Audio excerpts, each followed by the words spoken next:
Go on, read it again, my sister laughed, fork frozen midair. Derek makes $540,000 a year and never helps. The room went quiet in that special way families go quiet when blood turns into evidence. Every eye slid to me. Dad's jaw tightened. Mom's lips parted like she wanted to say my name but couldn't find the version of me she thought she knew. Then Dad said it, calm and disappointed like a verdict. So you've been holding out on us. Before I tell you what that felt like, let me say this. Some betrayals don't explode. They seep. They soak into the tablecloth, into the turkey grease, into the walls that watched you grow up and still decide to swallow you whole. Hi everyone, my name is Mara. And I learned that night that love can turn into an audit without warning. Christmas lights were still blinking behind my sister's head, reflecting in the screen of my phone she'd grabbed when I stood up to refill my wine. Notifications. Bank transfers. A single line she shouldn't have understood but did. Derek's salary. My silence. I wanted to say something clever. Something sharp. Something that explained that money doesn't equal obligation, that my marriage wasn't a family fund. That generosity given quietly shouldn't become a public contract. But the truth is I had helped. Just never where anyone could see it. I paid Mom's car lease because she cried about walking to work. Covered Dad's medical bills when he pretended he was fine. Helped my sister with her mortgage the year her business failed. No questions, no receipts, no announcements. I didn't want applause. I wanted peace. Instead I got exposed. My sister leaned back, smug like she'd just solved a puzzle. Well, aren't you going to explain why you're so selfish? Selfish. After years of silent wiring, silent covering, silent fixing. My hands were shaking so I folded them in my lap. The wine tasted like metal. The turkey smelled suddenly rotten. I looked at my phone in her hand. Then at Dad. Then at Mom who wouldn't meet my eyes. And something in me went still. Not angry. Not crying. Just done. I reached across the table, took my phone back and closed it slowly. I smiled, not soft, not sweet but steady. You're right, I said. The air shifted. Like they were waiting for excuses. For justifications. For numbers and promises and more. But I didn't give them anything else. I stood up, pushed in my chair and picked up my coat. No one stopped me. As I walked out into the cold, snow crunching under my boots, one thought kept repeating in my head, quiet and clear as a bell in an empty church. By noon, they were going to understand exactly what help had been costing me. By noon my phone was vibrating like it was trying to crawl off the counter. I didn't answer it. I was already logged into every account they'd never bothered to learn how to use. Mom's car lease first. One click. Auto payment. Disabled. Dad's medical plan portal still had my email saved from when I set it up 2 years ago, sitting in a hospital hallway that smelled like bleach and fear. I remembered telling him not to worry, that I'd handle it.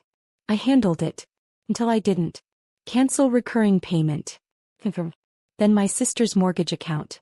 The one she'd cried over when her cafe shut down, mascara streaking onto my sweater while she kept saying, I don't know what I'm going to do.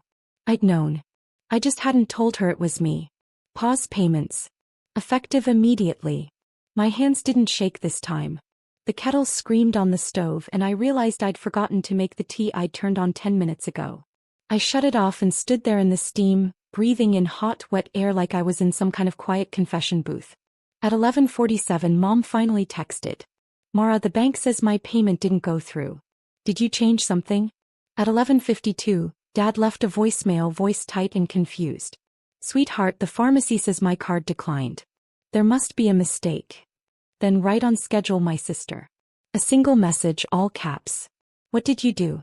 I sat down at the table where they'd eaten my turkey and judged my marriage and counted money they'd never earned, and I typed one line back to all three of them.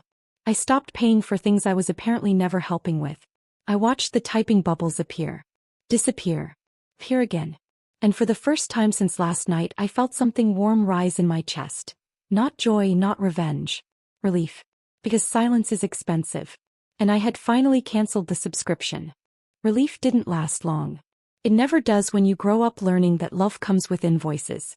The first knock hit my door just after 1. Hard. Not polite. Not patient. I didn't open it right away. I stood in the hallway listening to my sister's heels pacing, the sharp click-click like a countdown. Mara, open the door, she snapped. This isn't funny. Funny. Like reading someone's private finances out loud between mashed potatoes and dessert. I opened it slowly. Her face was already red, eyes bright with the kind of anger that comes from panic, not power. Dad's car was parked behind hers. Mom was inside, I knew, probably crying into tissues she'd bought with my credit card. "What the hell is wrong with you?" my sister said. "You can't just cut us off like that." I leaned against the doorframe. "I didn't cut you off. I just stopped paying." Dad's voice came from behind her, strained.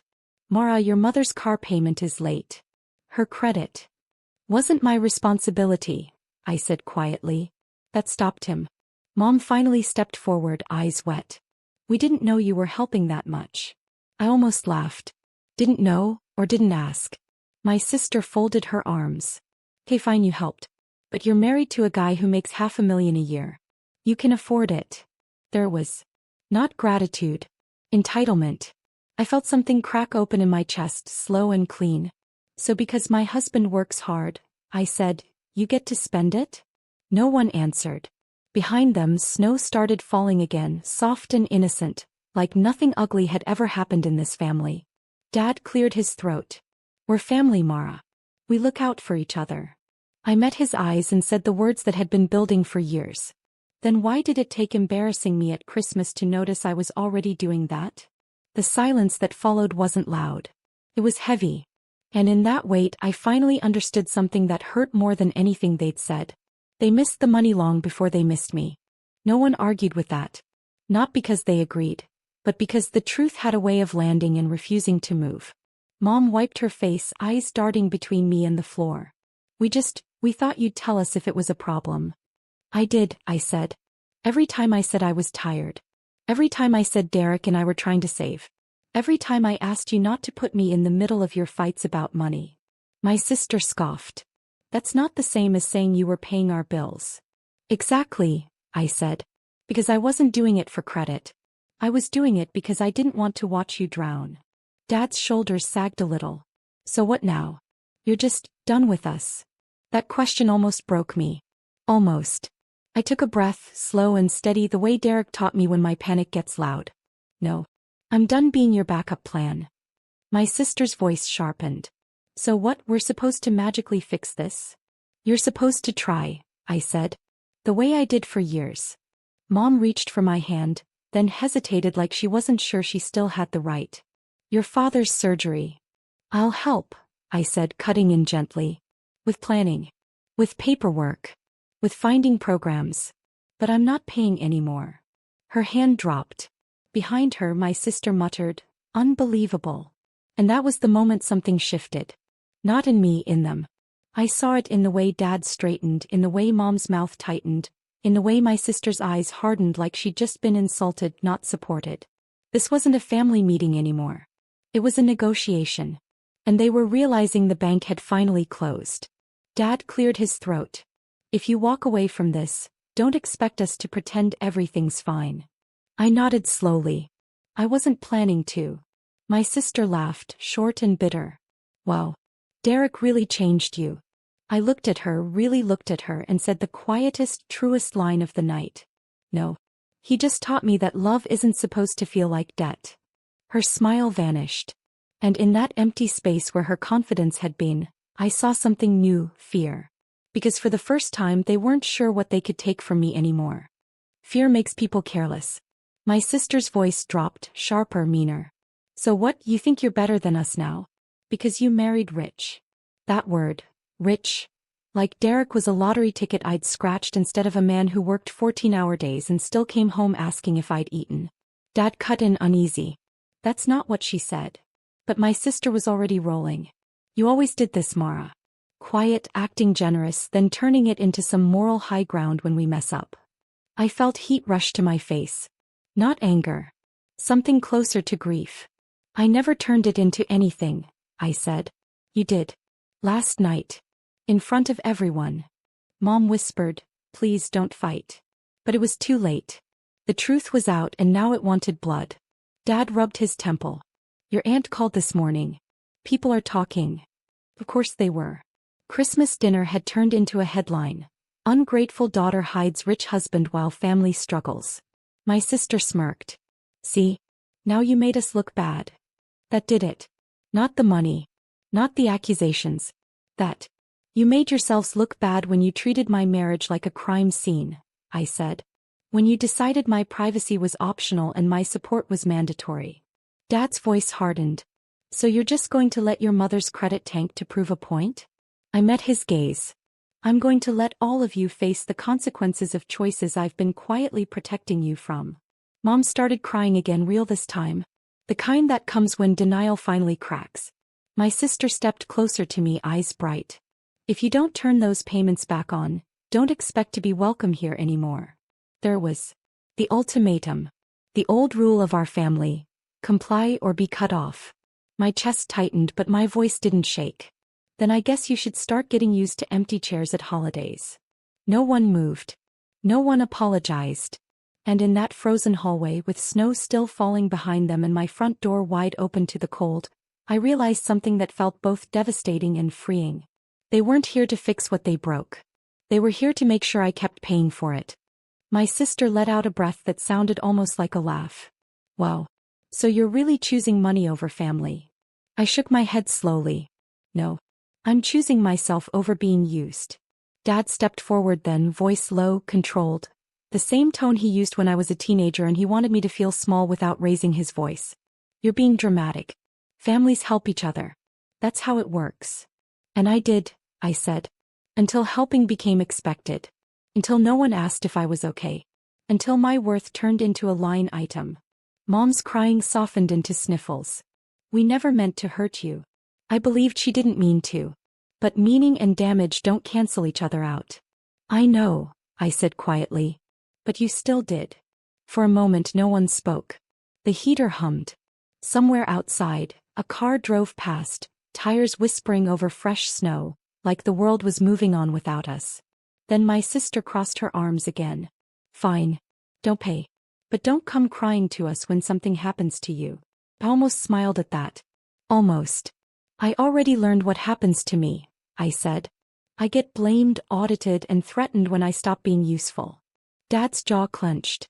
So that's it? You're cutting ties. I swallowed. This part hurt.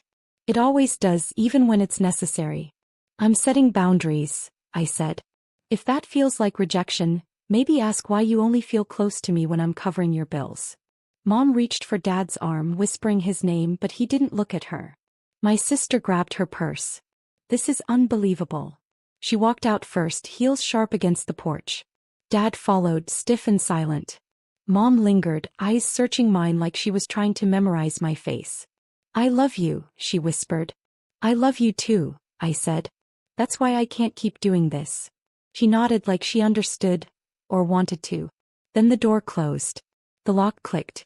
And I stood there in the quiet, heart pounding, realizing I'd just done the bravest and loneliest thing of my life. I'd stopped buying my place in my own family. I didn't cry right away. I stood there with my hands still on the lock, like if I kept touching it I could feel the echo of who I used to be. The fixer, the buffer, the daughter who paid so no one had to feel uncomfortable. My phone buzzed again. Not them. Derek, you okay? Your mom just called me. Of course she did. I texted back. I'll explain when you get home. I finally slid down the wall and sat on the floor, coat still on, cold seeping through the fabric into my back. My chest felt hollow, like something had been removed without anesthesia. An hour later the messages started. From relatives. From family friends. From people who had never once asked how I was doing. Your parents are stressed. Your sister says you're being cruel. You should think about forgiveness. Funny how no one ever tells you to think about forgiveness when you're the one bleeding quietly. Then the email came. From my sister's bank. She must have been scrambling, applying for hardship programs, extensions, anything. And because the account was still tied to my old address, the notification landed in my inbox too. Foreclosure prevention counseling scheduled. I stared at the screen, heart racing. Not because I felt guilty, but because I finally saw what this really was. They weren't angry because I hurt them. They were angry because I stopped protecting them from consequences. And suddenly I understood what real power looks like. Not shouting. Not threatening. Just stepping back and letting the truth do its work. When Derek came home I told him everything. The dinner. The phone. The accusations. The visit. He didn't interrupt. When I finished, he took my face in his hands and said, "I'm proud of you." I broke then. Quietly. Into his shoulder. It is for the first time someone loved me without charging interest. And as I cried, one thought settled deep in my bones, steady and certain. Tomorrow I wasn't going to fix this. I was going to let it finish. The next morning I woke up to silence. No angry texts. No guilt-loaded voicemails. No sudden apologies wrapped in excuses. Just quiet. Derek made coffee, set a mug beside me, and kissed my forehead like nothing in the world was on fire. Like love could be simple when it wasn't built on obligation. Around 10 my mom finally called. Her voice sounded smaller. Tired. "Your father and I met with a financial counselor. We're figuring things out." I waited. She added softly, "Your sister's applying for a loan. It's not ideal, but it's her responsibility." There was not forgiveness, not gratitude, reality. "I hope it works out," I said, and I meant it. Not because I was weak, but because I no longer needed them to fail for me to heal. Mom hesitated. "We shouldn't have put you in that position. We didn't realize how much we were asking." I closed my eyes. "You realized when it became uncomfortable. That's enough for now." We didn't fix everything in that call. But we shifted something. Later I deleted the bank apps from my phone. Removed myself from accounts that were never mine to manage. Untied knots I'd been carrying since I was old enough to earn and young enough to feel guilty for it. That night, Derek and I sat on the couch, legs tangled, watching snow fall outside the window like the world was being gently erased and redrawn. I thought about the girl who paid so she could belong. And the woman who finally understood she didn't have to purchase love to deserve it. If this ever happened to you, say, same in the comments. Because sometimes the bravest revenge isn't payback. It's peace.